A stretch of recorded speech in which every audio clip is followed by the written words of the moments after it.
Hi, welcome to this tutorial. Before we start, kindly subscribe to my channel, like the video and share it with your friends. In this video, we are going to solve IGCSE Paper 2 Extended, Variant 2 June 2018. Question number 1. One morning, Marcia works from 0820 to 11:15. Find how long she works for. Give your answer in hours and minutes. You have a very easy way to solve this using the calculator. So in the calculator, we write first the finish time and then the starting time. And every time you press this button here, so you write 11, press the button, then write 15, press the button. 11 is for hour, 15 minutes, and we don't have seconds, so we put a 0. And you will get the answer. It's 2 hours and 55 minutes.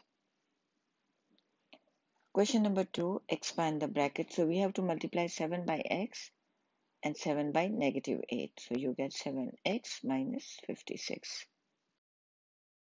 So here is a sequence question, and we have to find the value of a and the value of b.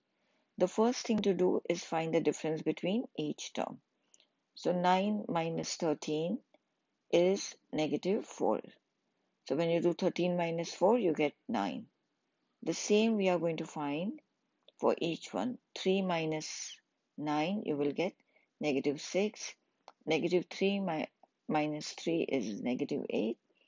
And we have written here, the last one will be negative 12. So you can see this sequence is given to us. So what will the difference be here? Negative 2. So 13 minus 2 will give you 15. And negative 15 minus 12 will give you negative 27. We have to complete these statements when w is equal to.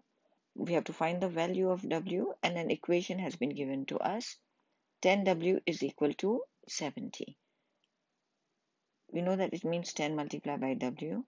So when you bring it to the other side, the 10 will become divide. 70 divided by 10, 7.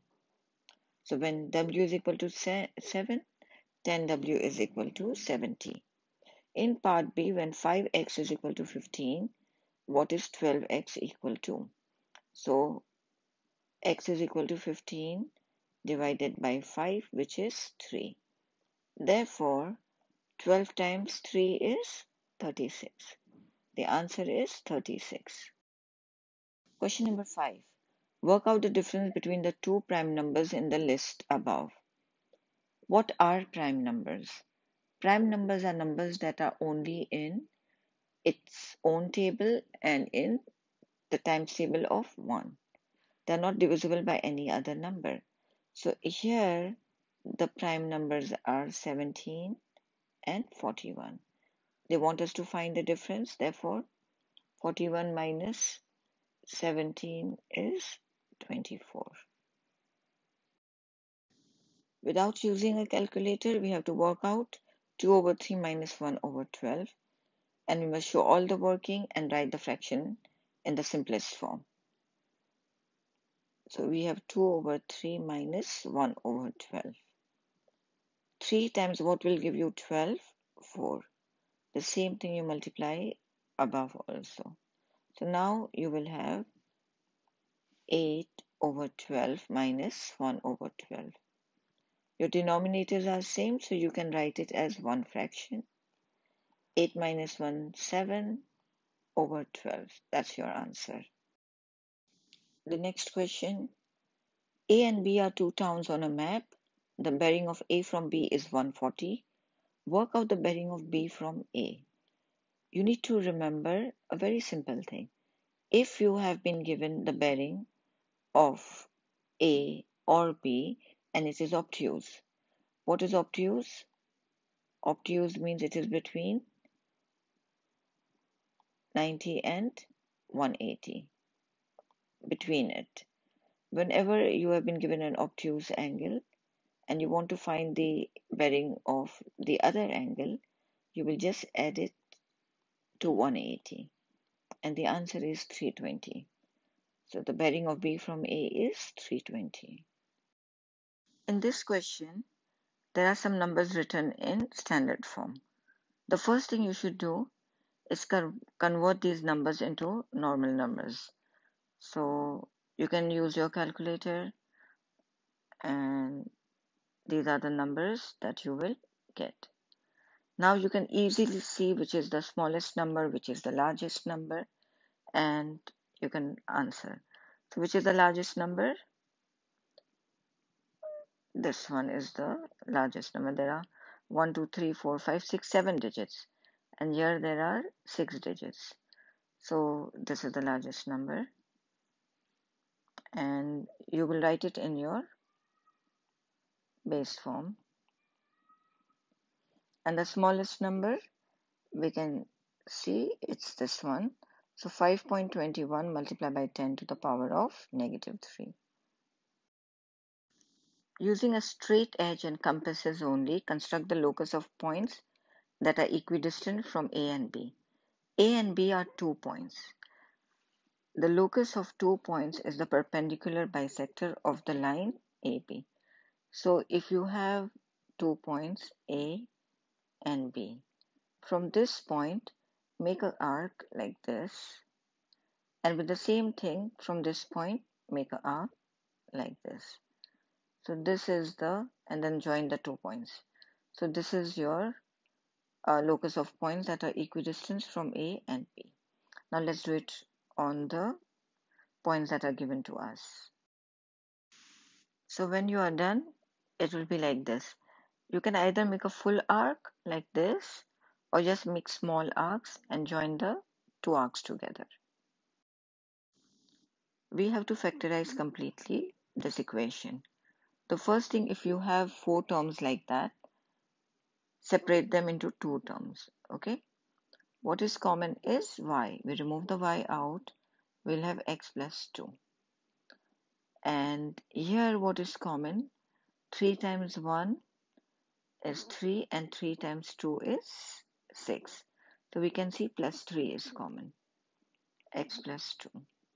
Whenever you are factorizing, you will notice that this bracket and this bracket will always be the same. Write the two same bracket as one bracket. You got x plus 2, and the y plus 3, which is out, write it as one bracket. So that's your factorization.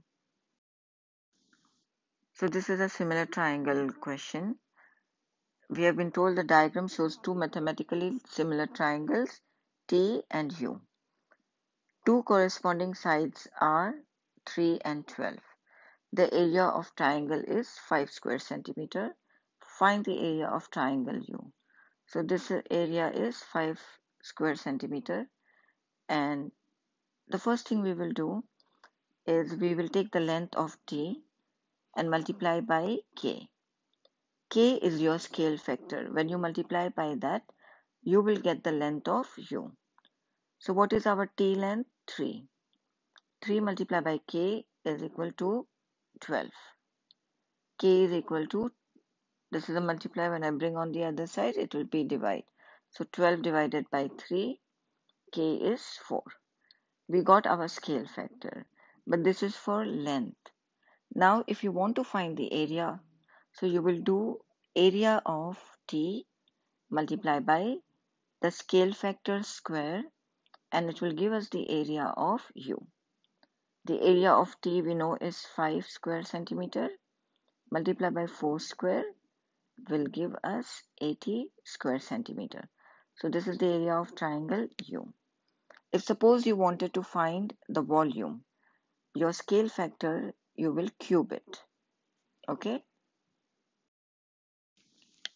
In this question we have Anna walks 31 km at a speed of 5 km per hour. Both values are correct to the nearest whole number. Work out the upper bound of the time taken for Anna's walk. We have been given 31 km, so our distance is 31 km. And we have been given the speed. Speed is 5 km per hour. We need to find the time.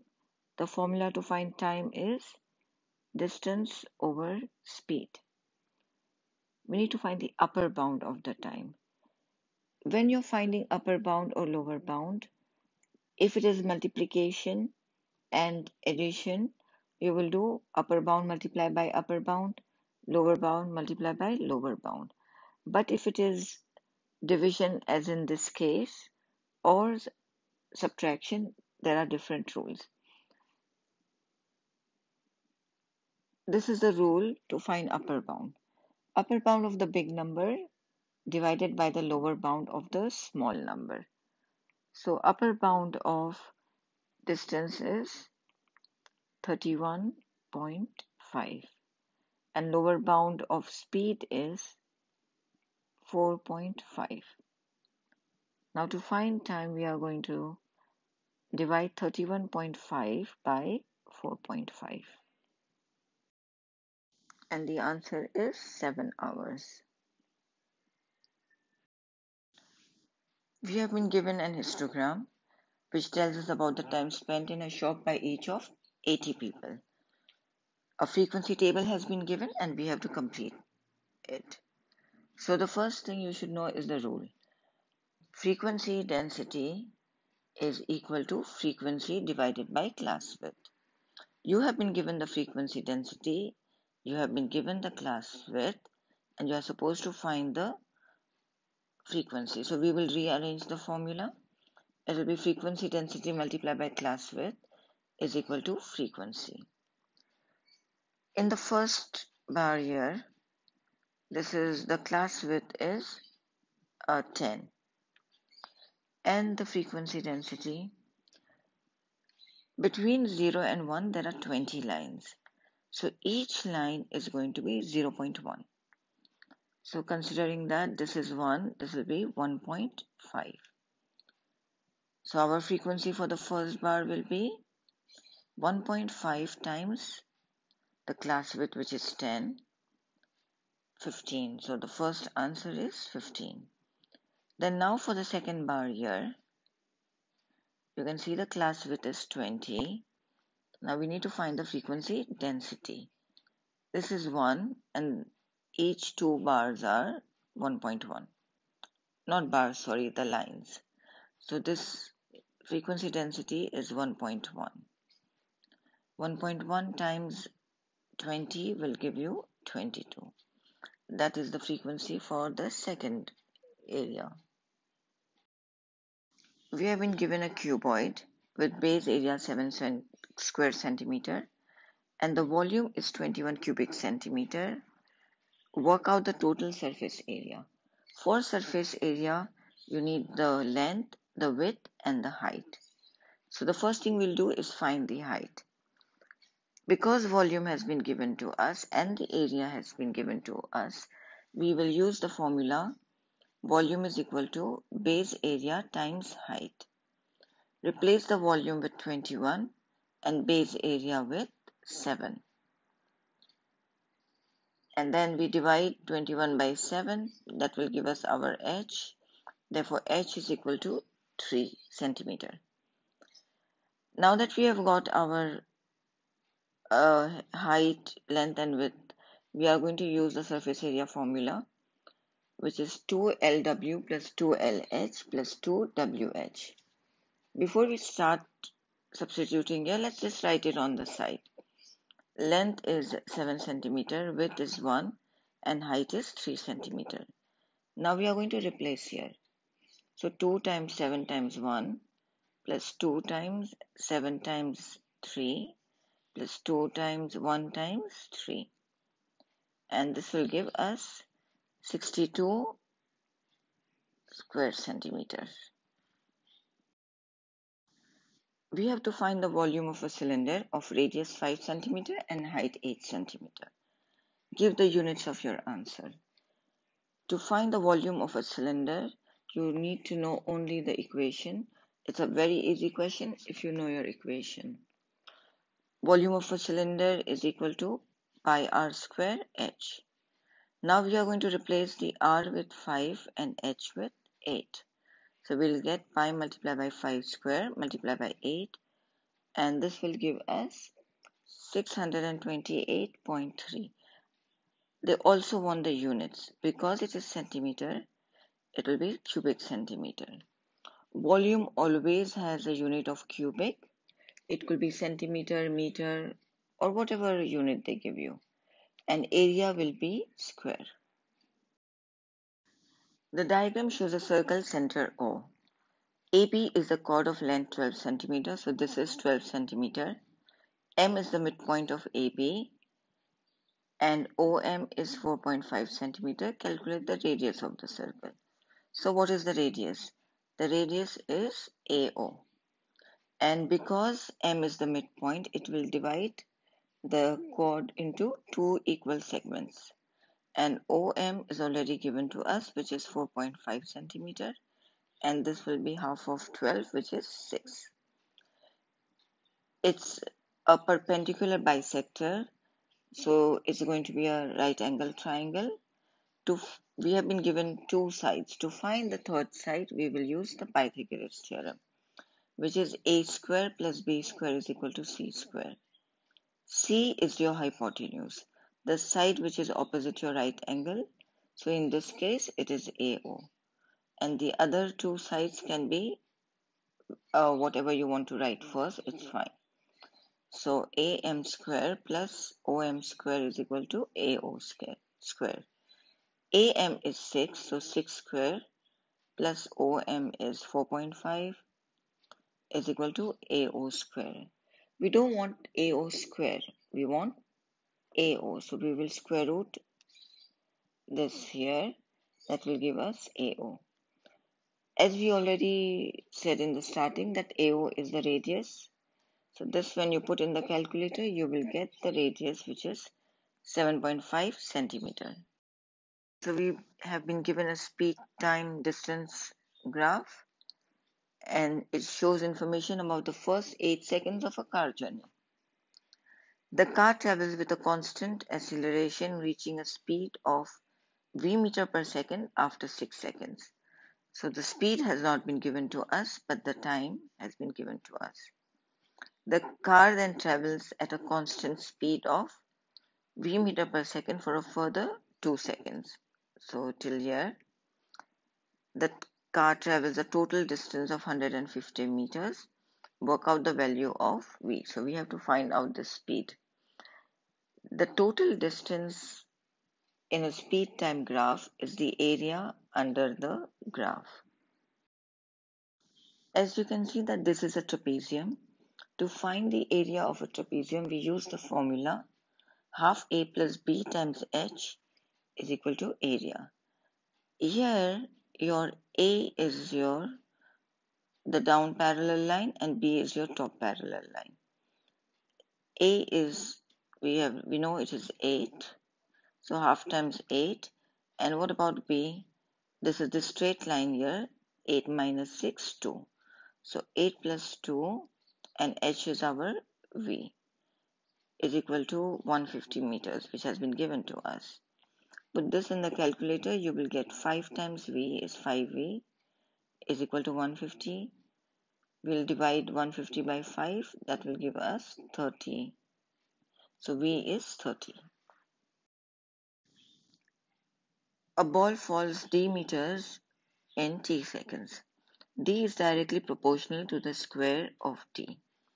When they say directly proportional, we will write d is directly proportional to kt square. We have to write the constant of proportionality here.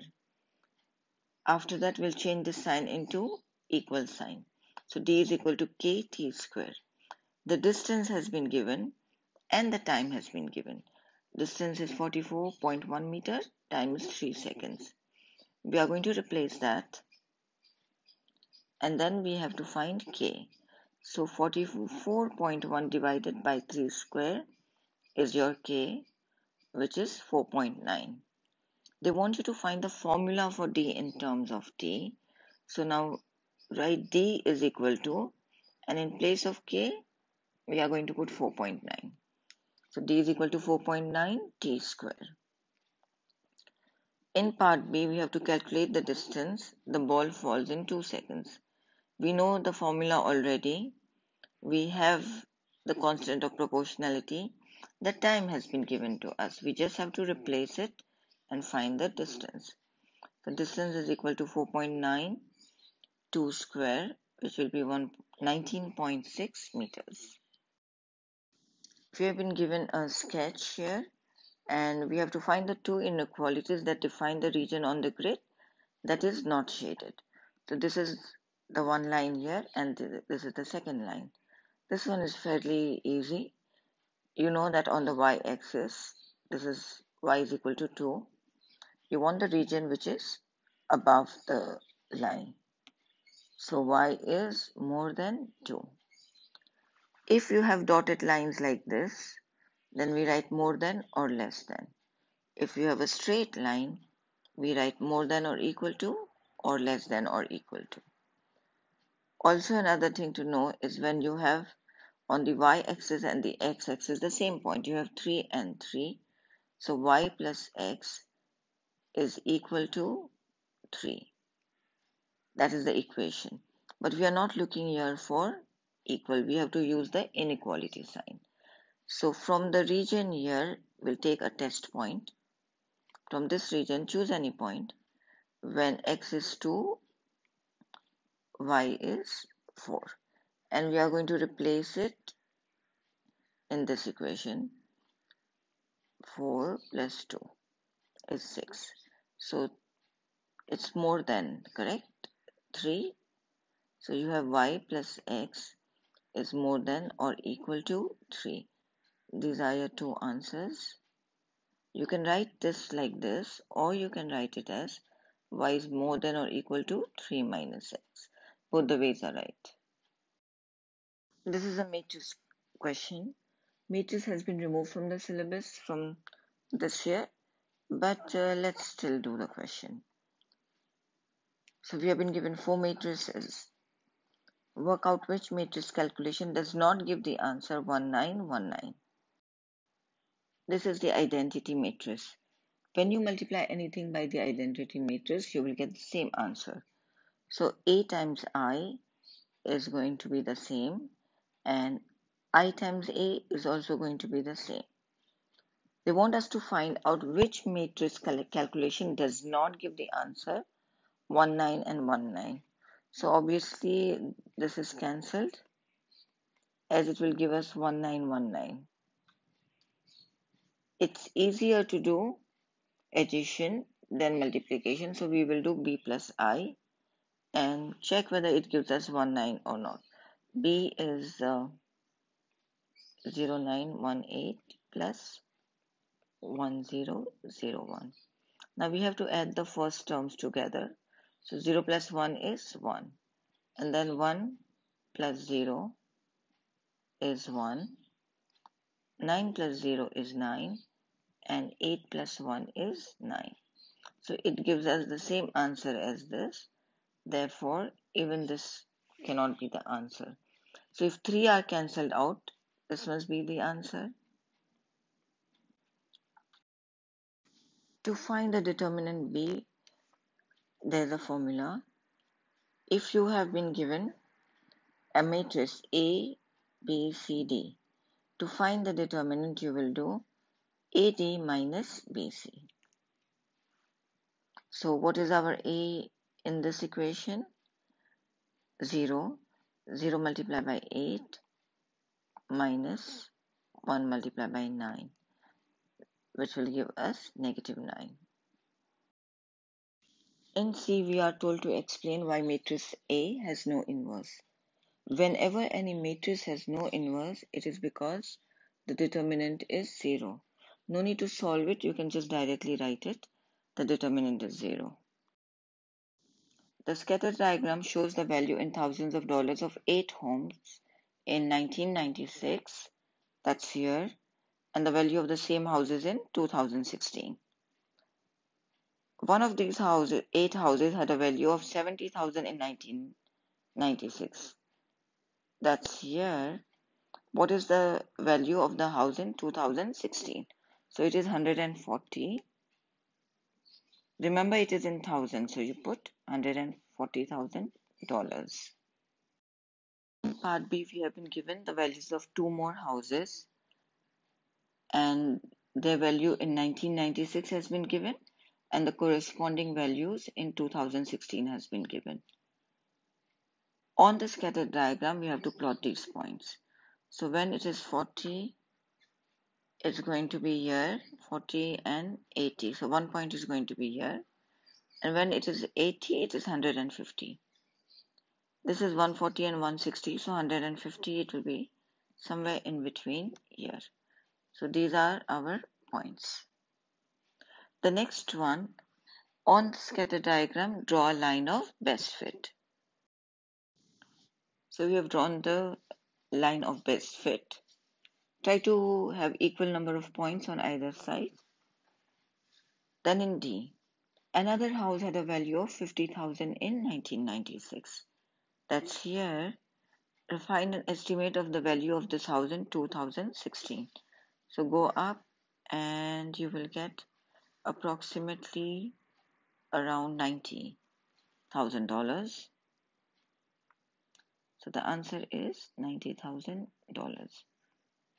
But they want an estimate, and they will give you, right, if you have any value between 80,000 to 110,000. So there's a possibility of any value in this range. This is a vector question. The vector diagram has been given to us. O is the origin, and OC and OD is given to us. Even D is given to us. In part A, they want us to find CD. So from C to D, we can go from C to O to D.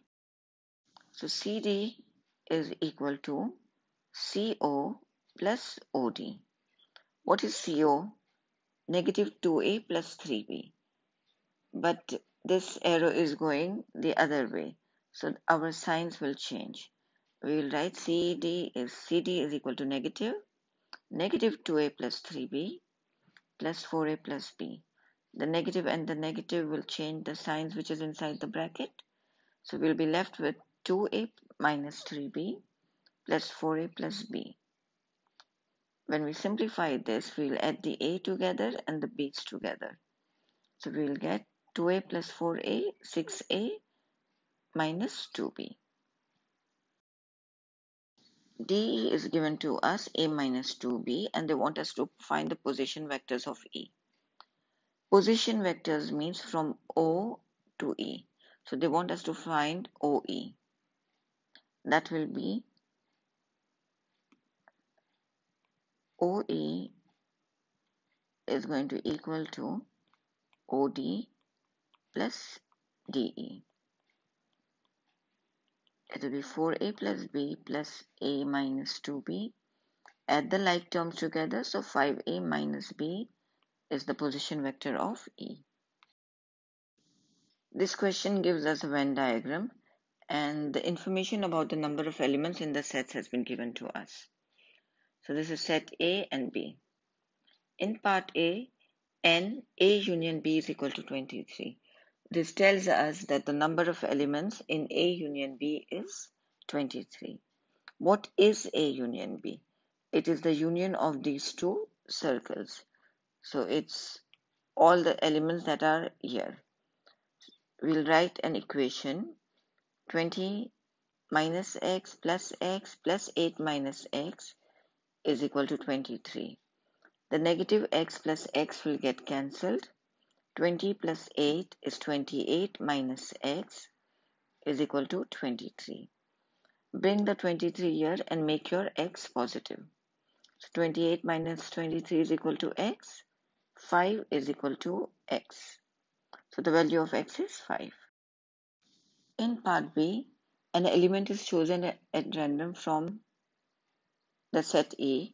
Find the probability that this element is in A union B complement. A union B complement we can also say as A union B not.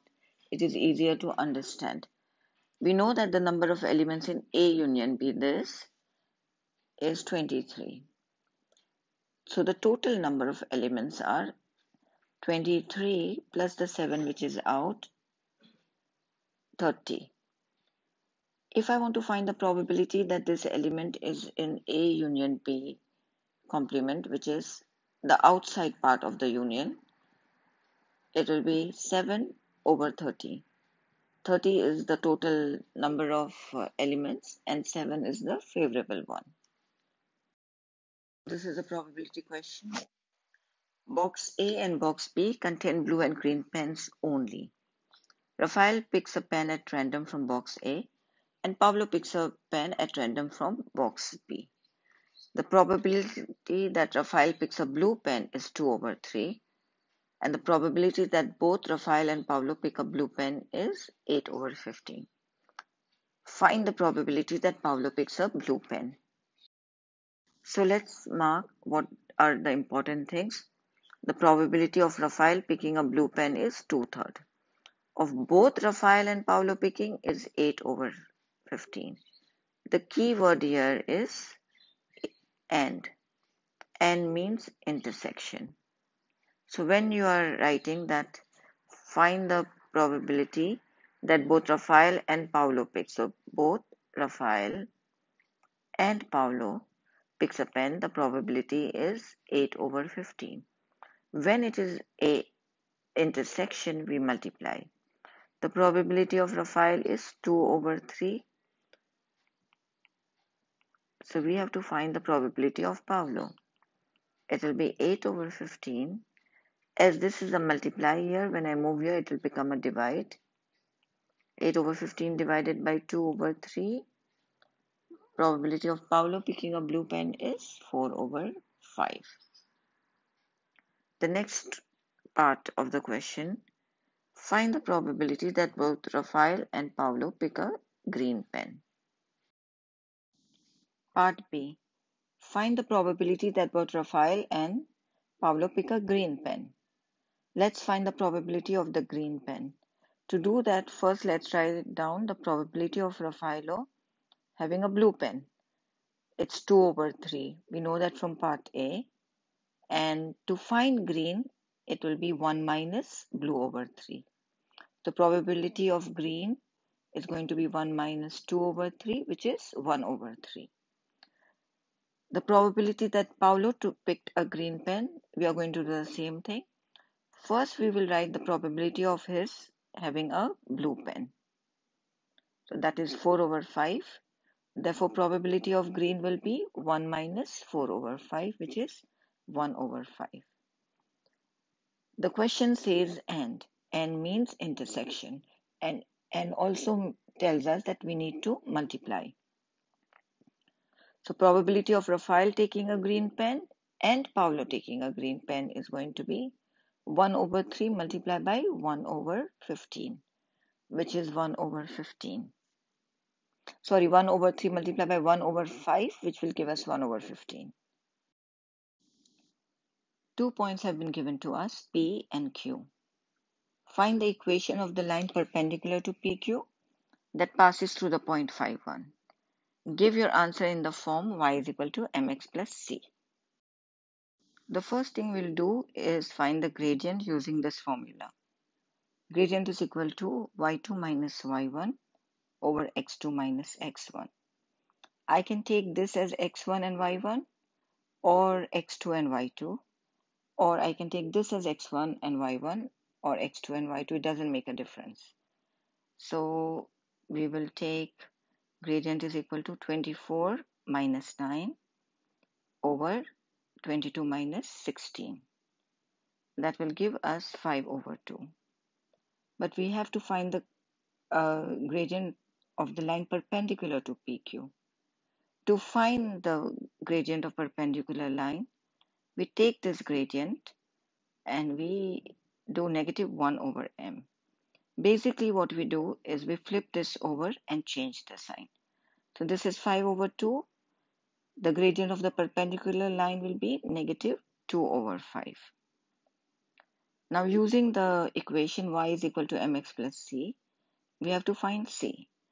As we have got our y, we got our x, and we have got our gradient. We'll substitute each one here. 1 is equal to negative 2 over 5 bracket 5 plus c. This will give us 1 is equal to negative 2 plus c. The negative 2 when we bring here, it will become 1 plus 2 is c. 3 is equal to c. Now that you have your gradient and your c, substitute in this equation, you will get y is equal to negative 2 over 5x plus 3. So this is the equation of the line perpendicular to PQ. N is the point on PQ such that Pn is equal to 2nq. Find the coordinates of n.